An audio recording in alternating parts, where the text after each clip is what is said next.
একটা মাঝারি সাইজের পেঁপে নিয়েছিলাম, খুব ছোটও না আর খুব বড়ও না। সেটাকে 4 টুকরো করে কেটে নিলাম।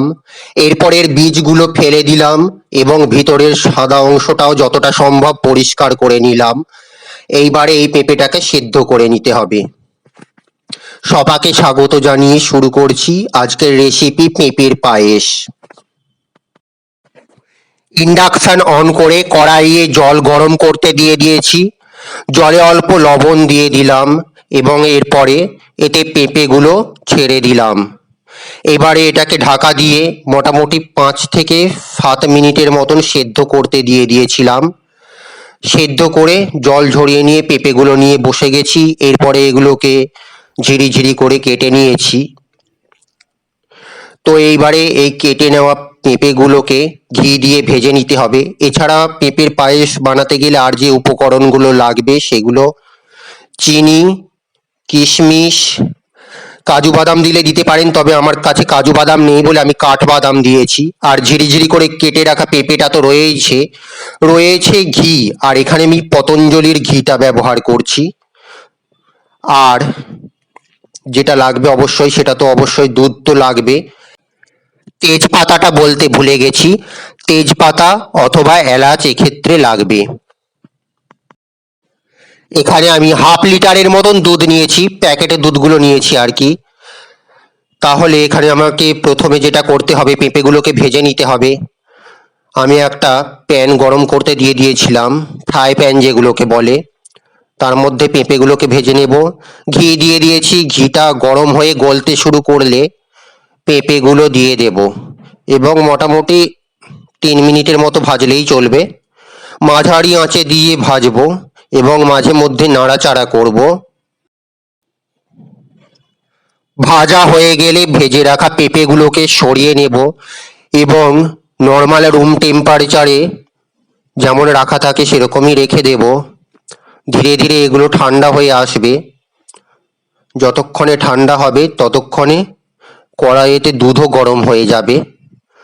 তো ভাজা হয়ে গেলে পেঁপেগুলোকে আমি সাইড করে রেখে দিচ্ছি।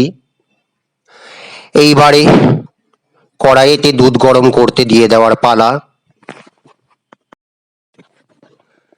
কড়াইয়ে দুধ গরম করতে দিয়ে দিলাম। এই সময় একটা তেজপাতা দিয়ে দেব।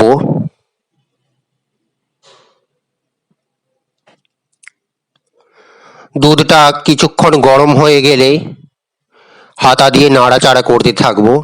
দুধটাকে আমি একটু বেশি আঁচেই দিয়ে দিয়েছি, কারণ খুব কম আঁচে দিলে বা মিডিয়াম আঁচে দিলে এটা ফুটতে অনেকক্ষণ সময় লাগে। তবে বেশি আঁচে দিলে কাছেতে দাঁড়িয়ে থাকতে হবে, আর দুধটা ফুটে এলেই অনবরত নাড়াচাড়া করতে হবে, নইলে দুধটা পুড়ে যাবে।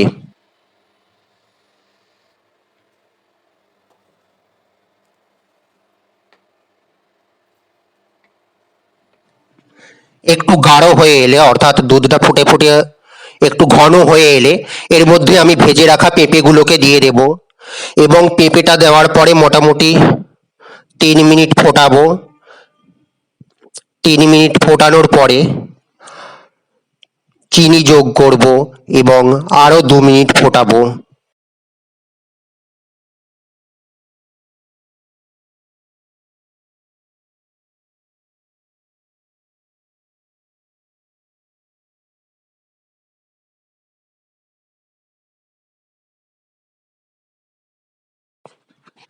তো পেঁপেটা তো আমি যোগ করে দিয়ে 3 মিনিটের মতন ফুটিয়ে নিয়েছি।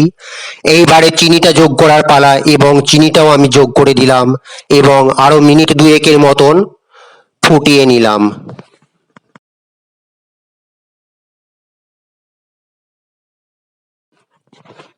এইবারে একদম শেষের দিকে যোগ করে দেব কিশমিশ এবং কাঠবাদাম এবং নামানোর ঠিক আগের মুহূর্তে যোগ করব অল্প একটুখানি ঘি।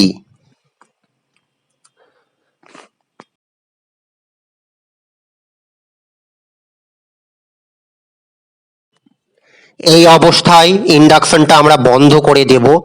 এর থেকে বেশি দুধটাকে আর ফোটাবো না, মানে পায়েসটাকে আর গাঢ় করতে যাব না, কারণ ঠান্ডা হলে এটা আরও জমে যাবে।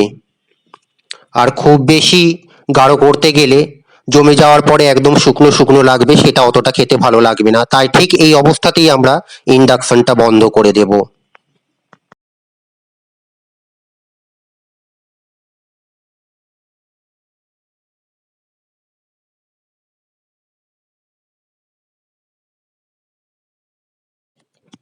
আজকের মতো এ পর্যন্তই। পরবর্তী ভিডিও নিয়ে আসছি খুব শীঘ্রই। নমস্কার।